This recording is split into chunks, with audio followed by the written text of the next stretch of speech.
Hello guys, welcome to my YouTube channel. और आज हम शुरू करने जा रहे हैं पहला मॉड्यूल हमारे वेब3 एप्लीकेशंस का। सबसे पहले तो मैं सॉरी बोलना चाहूँगा, भाई लोग बहुत बिजी था, मैं अपने जॉब में बिजी आदमी, मैं लाभ रोजगार नहीं हूँ। तो फिर अभी हम शुरू करेंगे इंट्रोडक्शन टू वेब3 डिसेंट्रलाइजेशन।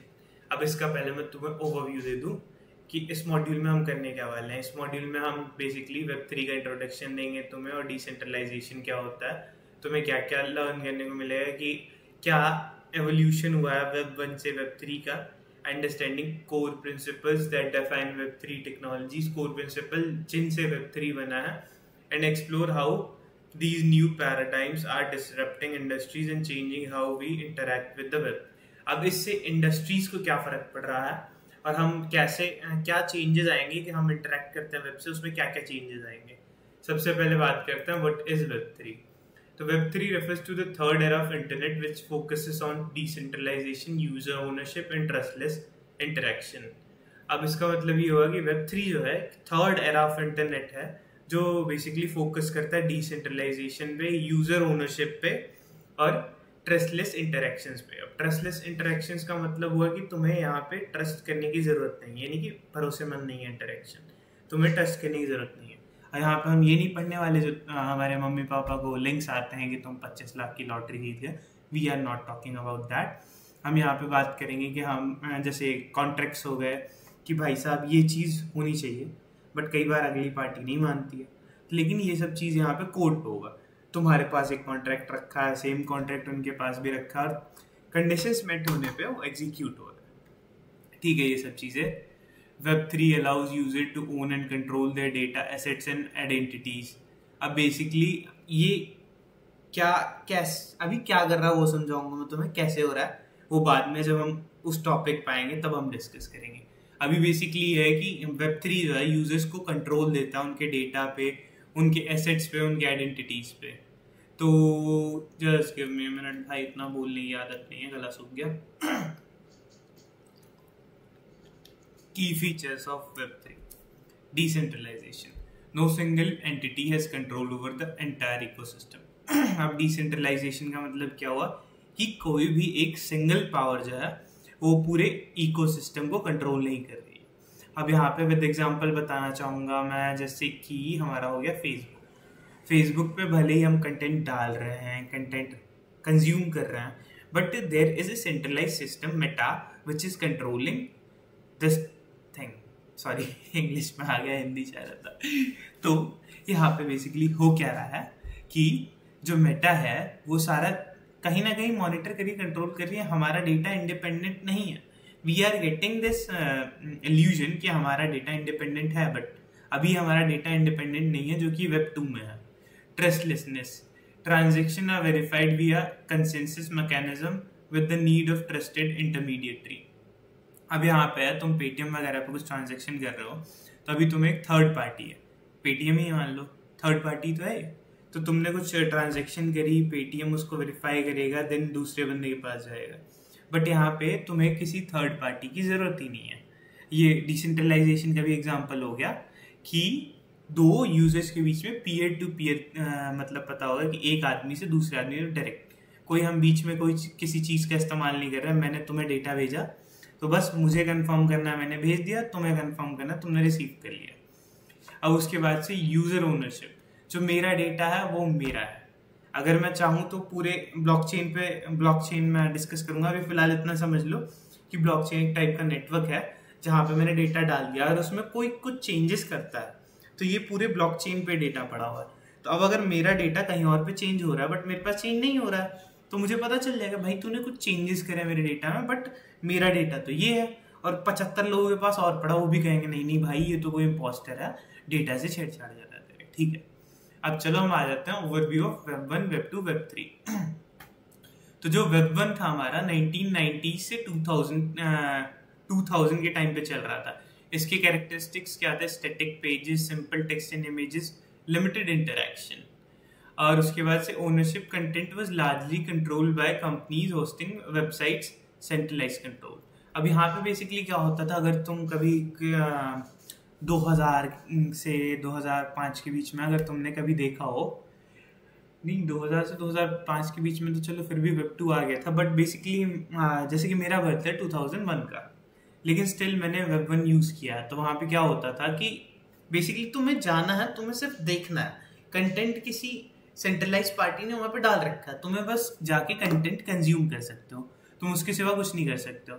सारा ओनरशिप बड़ी बड़ी कंपनियों के पास था जिन्होंने वेबसाइट बना रखी थी, बहुत ही सिंपल, मतलब बस कुछ लिंक टेक्स्ट आ जाएगा, थोड़े बहुत इमेजेस आएंगे, एक तरीके से समझ लो CSS यूज होता होगा, बट मतलब कोई खास उसमें यूज दिखा नहीं। बेसिकली सारा प्योर HTML होता था वेब 1 में। उसके बाद से आया हमारा वेब 2।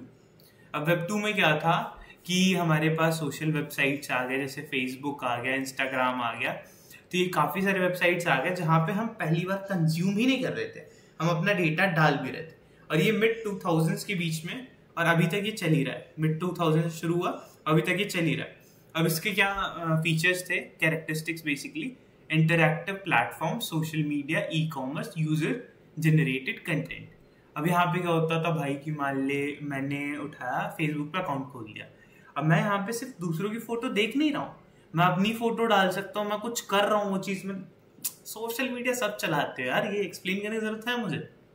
तो यहाँ पे बेसिकली क्या था कि वेब 1 से वेब 2 के बीच में चेंजेस ये है कि पहले तो हम सिर्फ देखते थे, कंज्यूम करते थे कंटेंट को, बट अब हम यहाँ पे कंटेंट खुद को क्रिएट करने लग गए। और यहाँ पे भी ओनरशिप जो थी वो सेंट्रलाइज प्लेटफॉर्म्स की थी, जैसे फेसबुक, ट्विटर, गूगल। ओनरशिप तो तुमने तो कंटेंट डाल दिया, पर कंटेंट है किसके पास आजकल? मतलब डेटा सिक्योरिटी का तो सारा रीजन आ रहा भाई, तुम फोन पे बैठे बैठे कुछ भी बोल दो और वो चीज भाई तुम्हें लिटरली एल्गोरिदम ने दे देनी। मैंने एक चीज सर्च मारी ऐसे ही चल मतलब मोड में कि हाँ भाई चलो देख लेते हैं मॉनिटर, भाई चलो गरीब के भी अपनी अपनी हसरतें होती हैं। मैंने मॉनिटर देखा भाई, लिटरली मेरे इंस्टाग्राम पे और मेरे यूट्यूब पे भाई साहब मॉनिटर के इतने ऐड आने लग गए, मेरी भाई फट गई। इतना ज़्यादा मतलब इजीली डेटा, जबकि मैंने सर्च कहाँ मारा था, अमेजोन या फिर सच से फ्लिप नहीं, गूगल पे सर्च मारा था कि मॉनिटर्स, और थोड़े बहुत देखे मैंने ऐसे ही बस। और भाई पूरा मतलब एल्गोरिदम वही करता है। क्यों? क्योंकि हमारा सारा डेटा कुछ सेंट्रलाइज प्लेटफॉर्म्स के पास में। फिर आया वेब 3। अब वेब 3 का टाइम फ्रेम जो है 2020 में आया था। अभी भी देखो हमारी कंट्री में तो कुछ चल नहीं रहा, सारा काम वेब 2 पे चल रहा है, और इतनी जल्दी मुझे लग नहीं रहा चेंज होने भी वाला है। बट वेब 3 के जो फीचर्स हैं फिलहाल, डिसेंट्रलाइज एप्लीकेशंस। बेसिकली इसमें क्या होता है कि किसी एक सर्वर पे नहीं रहेगा चीज, ये ग्रुप ऑफ सर्वर्स, एक नेटवर्क्स पे होगा कि एक बहुत बड़ा सा नेटवर्क होगा, उसमें ढेर सारे लोगों के पास सेम चीज आ गई है, और उसमें अगर कुछ चेंजेस करना है ना तो पूरे नेटवर्क को चेंज करना पड़ेगा, तभी वो चीज चेंज होगी। ये ब्लॉकचेन का फीचर है, डिटेल में मैं ब्लॉकचेन में समझाऊंगा। User own data and assets.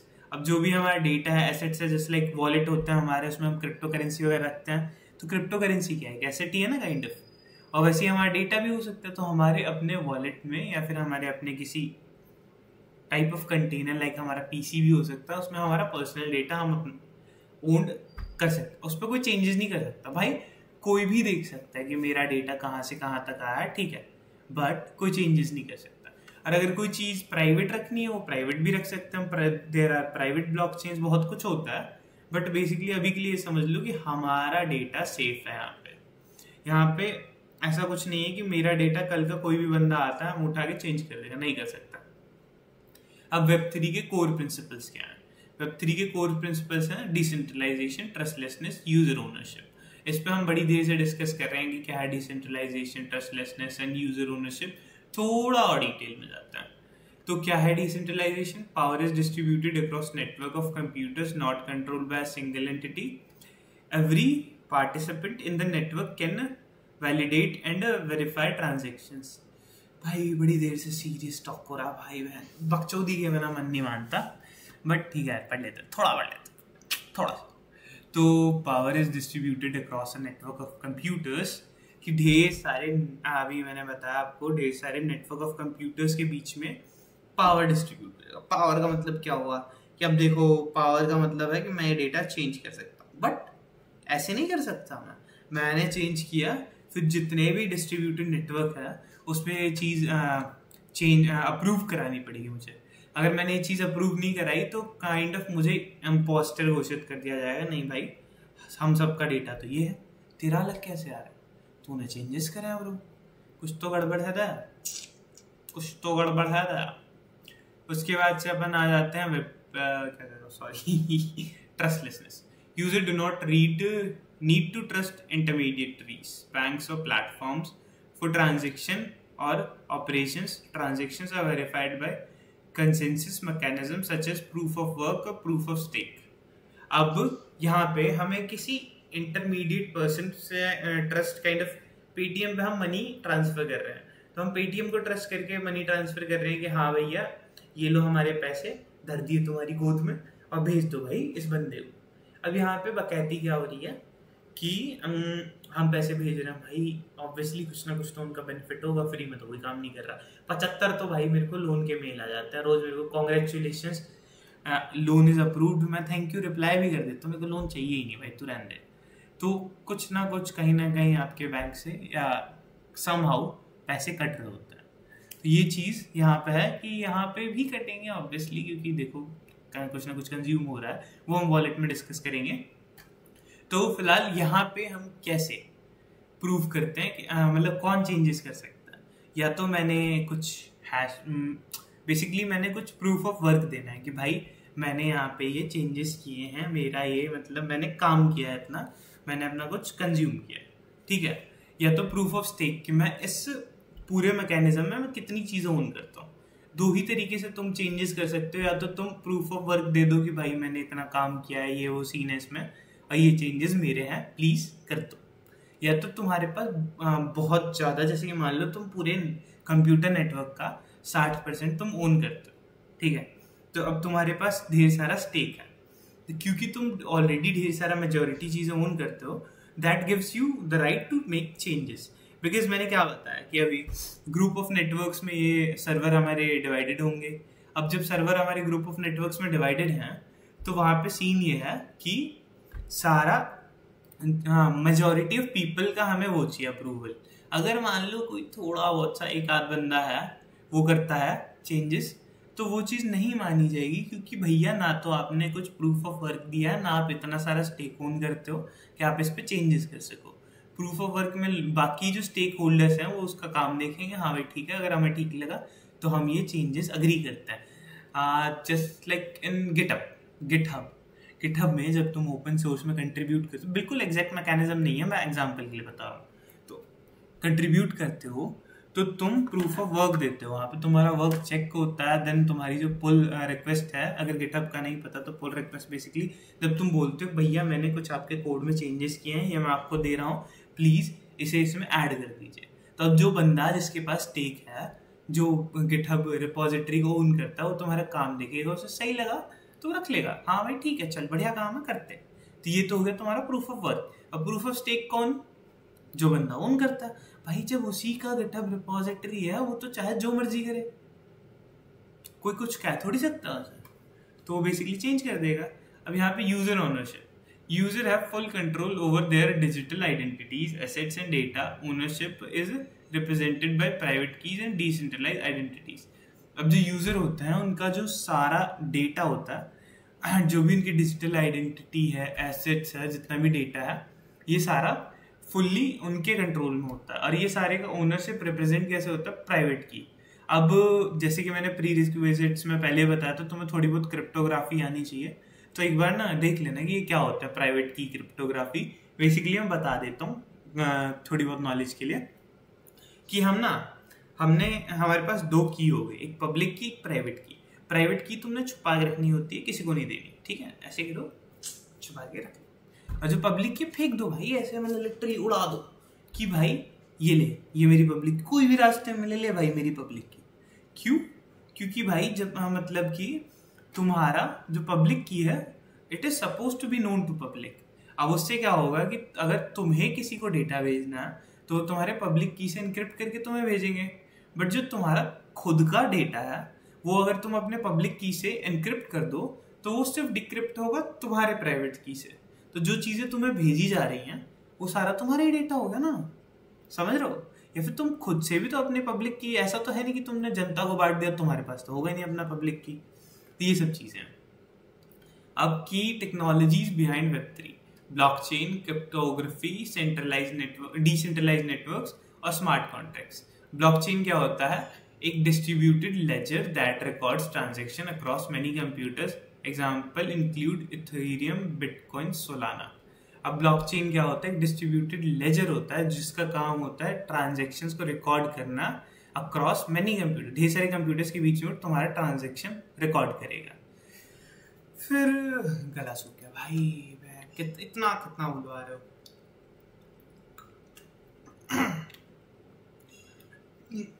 चलो अब इतनी मेहनत कर रहा हूँ तो लाइक भी कर ही देना है भाई लोग प्लीज। हाँ, तो बेसिकली ब्लॉकचेन बता दिया ना मैंने? हाँ बता दिया, पर फिर बता देता हूँ। A distributed ledger that records transaction across many computers. एक डिस्ट्रीब्यूटेड लेजर, लेजर कैसे बताऊँ? लेजर यार तुमने वो देखा है बैंक स्टेटमेंट अपना, क्रेडिट, डेबिट और अवेलेबल बैलेंस, ये सब, इसको जो पूरा एक रिकॉर्ड होता है इसको लेजर कहते हैं। तो एक ट्रांजैक्शन का जो लेजर होता है वो ब्लॉकचेन वो करता है, स्टोर करके रखता है कि भैया ये देखो ये आपके ट्रांजैक्शन हुए ढेर सारे कंप्यूटर्स के बीच में।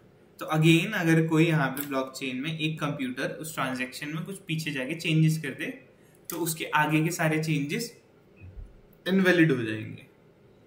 बिकॉज चलो वो भी थोड़ा डिटेल का है, ब्लॉकचेन में ही पढ़ेंगे वो चीज। अभी के लिए फिलहाल ये समझ लो कि एक ट्रांजैक्शन का लेजर रखता है blockchain over network of computers. एक कंप्यूटर में स्टोर नहीं होगा, सबके पास होगा वो डेटा। अगर मैंने कल किसी को 5 रुपए दिए हैं तो सबको पता चल जाएगा भाई मैंने 5 रुपए दिए हैं। तुम्हें लग रहा होगा प्राइवेसी कंसर्न, उस पर भी हम डिस्कशन करेंगे। फिलहाल के लिए समझ लो कि ब्लॉकचेन का ये काम है। इसके एग्जांपल्स हैं इथेरियम, बिटकॉइन, सोलाना। अब तुम्हें लग रहा होगा ये सब तो भैया क्रिप्टो करेंसी है जो कि हमने खरीदी थी और बेच दी, वो डोजकॉइन वगैरह भाई साहब बड़े पैसे कमाए हैं लोगों ने। तो हाँ वही है, बट बेसिकली ब्लॉकचेन है, ठीक है, एसेट्स। अब क्रिप्टोग्राफी, अब ये क्या होता है? Used to secure transaction and protect the privacy of users. यहाँ पे आती है सिक्योरिटी और प्रोटेक्शन वाली बातें। तो यहाँ पे क्या बातचीत है इनकी कि इसका इस्तेमाल होता है ट्रांजैक्शंस को सिक्योर करने में। यहीं पे वो पब्लिक की प्राइवेट की वाली चीजें आती है क्रिप्टोग्राफी में। तुम्हें देखना चाहिए बेसिकली क्या होता है कि डेटा को एनक्रिप्ट करना है, एनक्रिप्ट करना है, डिक्रिप्ट करना है, ये सब हो गया क्रिप्टोग्राफी में। उसके बाद से डिसेंट्रलाइज नेटवर्क। डिसेंट्रलाइज नेटवर्क का मतलब कि अगेन यार तुम्हें पेटीएम के एग्जांपल तो नहीं दूंगा, काफ़ी बोरिंग हो जाएगा। हाँ, व्हाट्सएप, मैंने तुम्हें मैसेज किया, ठीक है। अब मैंने मैसेज किया तो तुम्हें डायरेक्ट थोड़ी मैसेज जा रहा है, पहले वो जाएगा व्हाट्सएप के सर्वर पे, व्हाट्सएप के सर्वर से स्टोर कर लेगा। अब वो चेक करेगा कि भैया हमारे ऑनलाइन है कि नहीं है। अगर भैया हमारे ऑनलाइन हैं तो फिर क्या होगा कि भैया वो मैसेज चला जाएगा कि भैया ये सीन है। लेकिन व्हाट्सएप के भी तो सर्वर में वो चीज़ें जा रही हैं ना, तो डिसेंट्रलाइज तो नहीं हुआ है नेटवर्क। अब डिसेंट्रलाइज में जैसे कि हो गया हमारा मैं और तुम, बेसिकली वॉलेट वगैरह, बट वो तो पढ़ना है यार आगे, तो ऐसे ही मैं उसका एग्जांपल कैसे दे सकता हूँ। तो डिसेंट्रलाइज का मतलब हुआ कि मैं निकला अपने घर से, मैं आया तुम्हारे घर, मैंने बोला हेलो भैया ये लो ये सामान मुझे तुम्हें देना था, या हाय बोलना था मेरे को। मैंने आया, मैं हाय बोला, तुमने हेलो बोला, भाई डिसेंट्रलाइज हो गया, बीच में कोई बंदा नहीं है, अपन अपनी बातचीत चल रही है भाई भाई की, ठीक है। तो ये चीज़ हो गया डिसेंट्रलाइज नेटवर्क। अब smart contract, self executing contracts with terms directly written into code, these run on blockchain networks, Ethereum वगैरह एग्जांपल।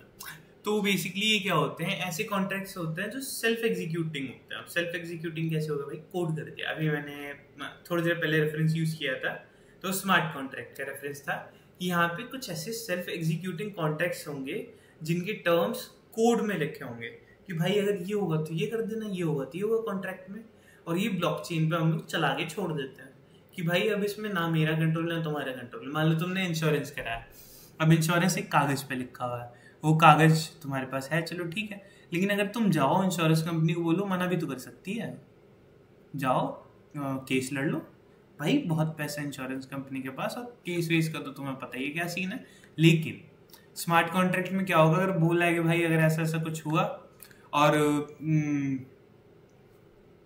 समथिंग लाइक दैट, तो बेसिकली तुम्हारे अकाउंट में इतने पैसे आ जाने हैं। तो भाई कोड कैलकुलेट करेगा, कोड में इनपुट किया, हाँ भाई ऐसा हो गया। अब अगर ऐसा हो गया तो भाई पैसे तुम्हारे पास आ गए। लेकिन बैंक तो बोलता नहीं नहीं ये नहीं नहीं वो, लेकिन कोड तो एब्सोल्यूट है ना भाई, जो हमने लिख दिया उसमें कोई चेंजेस थोड़ी कर सकता है। तो ये सब चीज़ है। उसके बाद से अपन आ जाते हैं Web3 वर्सेस Web2 की डिफरेंसेस। कंट्रोल किसके पास होता है? Web3 बेसिकली देखो इन्हीं चीज़ों के पीछे घूमने लगेगा, control, privacy, data ownership, trust वगैरह ये सब। तो सेंट्रलाइज प्लेटफॉर्म्स के पास होता है, एग्जांपल गूगल, फेसबुक। तो Web2 का जितना भी ओनरशिप होता है सेंट्रलाइज प्लेटफॉर्म्स के पास होता है। Web3 decentralise user own networks. तुम चाहो तो कल को बैठ के तुम अपना नेटवर्क बना लो। भाई क्या लग रहा है, पीसी लग रहा है, तुम्हारा पीसी मेरा पीसी बन गया एक डिसेंट्रलाइज नेटवर्क। Web3 बना लो भाई, 2 कंप्यूटरों में सर्वर चल जाएगा, तुम्हारे में भी चल रहा है मेरे में भी चल रहा है, हम अपना काम कर रहे हैं, ठीक है। Data ownership, owned by platforms obviously भाई, जिसके पास डेटा है उसका डेटा। ओन्ड बाय यूजर्स, जिसके पास डेटा है उसका डेटा। मेरे कंप्यूटर में डेटा है, तुम्हारे कंप्यूटर में डेटा है, तुम्हारी ownership. Monetisation, ad based and subscription models, token based economies, DAO, NFTs वगैरह। अब ये चीज देखो, यहाँ पे Web2 में लोग कैसे कमाते हैं, या तो सब्सक्रिप्शन वगैरह के लिए बोल देंगे भाई सब्सक्रिप्शन करो, पैसे दो, समथिंग लाइक दैट, और या तो एड वैड दिखाएंगे तो मैं उससे पैसे वैसे कमाएंगे। अब यहाँ पे जो Web3 है, यहाँ पे टोकन बेस्ड इकोनॉमी होती है, क्रिप्टो करेंसी हो गया, डाउज हो गए, NFT, नॉन फंजेबल टोकन्स, इनका काफ़ी ज़्यादा ट्रेड चलता है। ये काइंड ऑफ लाइक Web3 की दुनिया का आर्ट है। NFTs Web3 की दुनिया के आर्ट है। ये पेंटिंग्स वगैरह हो गए, जैसे हमारे यहाँ लियोनार्डो डा विंची वगैरह की पेंटिंग, तो वैसे यहाँ पे NFTs में जितना यूनिक बनाओ वो अपने आप में एक अलग टॉपिक है।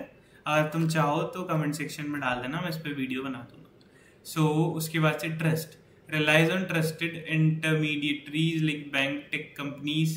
अब यहाँ पे वही पेटीएम वाला एग्जांपल मुझे उठाना पड़ेगा। अगर तुम लोग बोर हो चुके हो तो चलो गूगल पे से बात करते हैं। एक ही बात से बकचोदी तो ठीक है, गूगल पे बेसिकली अब यहाँ पे हमें अगेन ट्रांजेक्शन करना है, मुझे पैसे भेजने हैं लेट्स से मोहित को, तो मैं गया गूगल पे मैंने पैसे डाले, ठीक है। तो अब मुझे गूगल पे ट्रस्ट करना पड़ेगा कि हाँ भाई तू मेरे पैसे ठीक से हैंडल कर लेगा। बट इन Web3 मुझे किसी पे ट्रस्ट करने की ज़रूरत नहीं है। मैंने मतलब कि यहाँ पे मोहित को भेजा अपने वॉलेट से, मोहित के वॉलेट में बैलेंस। अब यहाँ पे क्या हुआ, जितने भी बीच में रिसोर्सेज पड़े, बेसिकली नेटवर्क वगैरह चाहिए होगा उनको, उनकी गैस फी वगैरह ये सब मैं वॉलेट में बताऊँ क्या होता है। गैस फी बेसिकली थोड़ा बहुत कमीशन लोग अपना काट के बैठे हैं यहाँ पे, सारे लोग नेटवर्क पे, सब लोगों ने वेरीफाई करना है कि हाँ भाई इनकी ट्रांजेक्शन हुई है, ठीक है। इतना कोई मेहनत वाला काम नहीं है, तुम करते भी नहीं हो, कंप्यूटर कर देता है तुम्हारा बेसिकली। तो ये सब चीज़ें हैं। उसके बाद से हम बात कर देते हैं प्राइवेसी पे। Users data is monetised and often sold.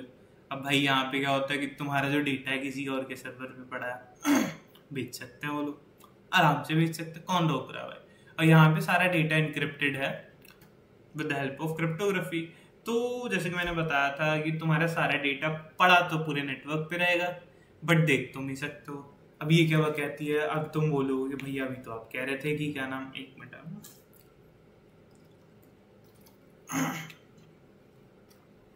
तुम्हारा डेटा ढेर सारे कंप्यूटर नेटवर्क्स पे बढ़ जाएगा, बट अब आप कह रहे हो कि मतलब सारा डेटा एकदम नॉर्मल, तुम्हारी प्राइवेसी मेंटेन रहेगी। बिकॉज एनक्रिप्शन, डेटा एनक्रिप्टेड है भैया मेरे। अगर मान लो मैं मेरी यूनिवर्सिटी की आईडी है लेट्स सपोज, अब ये मेरे पास है, इस पर मेरा सारा डेटा वेटा लिखा हुआ है, ठीक है। अब मैंने क्या किया, इसको एक संदूक में बंद किया, चाबी से लॉक कर दिया एंड कहीं पे बाहर ही फेंक दिया। तो लेट्स से कोई संदूक उठाएगा भी, जब तक मतलब ताला नहीं तोड़ सकता, चाबी तो सिर्फ मेरे पास है। तो नॉर्मली भाई कोई बहुत ही हैवी मतलब आ गया हैकर वगैरह तो शायद से कर ले, बट नॉर्मली तो तुम्हारा डेटा एनक्रिप्टेड है।